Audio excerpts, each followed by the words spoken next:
உங்ககிட்ட நிறைய பேசணும். நீங்க வந்து நல்ல முடிவுகள் எடுக்கணும். உங்களுக்கு வந்து நான் எல்லார்கிட்டயும் இந்த மாரி சொல்ல மாட்டேன். சந்திர தசை தான் நடக்குது. அதனால பாக்கியாதிபதி தசையில நீங்க கெட்டு போக மாட்டீங்க. ஓகேவா?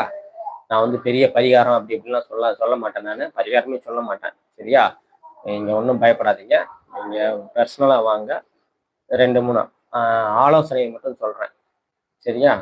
நான் வந்து உங்கள வந்து வேற எதுவும் காச இழுத்து விட்டுருன்ற மாரிலாம் சொல்ல மாட்டேன்.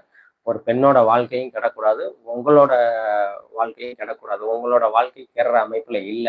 நான் வந்து சரியா இல்லைன்னா, "ஐயா நடந்துருங்க ஐயா. ஒரு 6 மாசம் கழிச்சு நடந்துருங்க ஐயான்ட்டு" விட்டுருவேன். சரியா? உங்கள அமைப்பு நல்லா இருக்கிறதுனால தான் உங்களுக்கு நானு சொல்றேன். ஒரு சகோதரன் மாரி நெனச்சு சொல்றேன். நான் பெரிய அளவுல நான் பரிகாரம் சொல்லி அப்படி இப்படின்னு உங்கள ஏமாத்துற சூழ்நிலைகள்லாம் எனக்கு தேவையில்ல. சரியா? ஒரு சகோதரன்ற அடிப்படையில ஒரு 4, 5 அறிவுரை மட்டும் சொல்றேன். நீங்க சமாதானம் ஆகிடுவீங்க.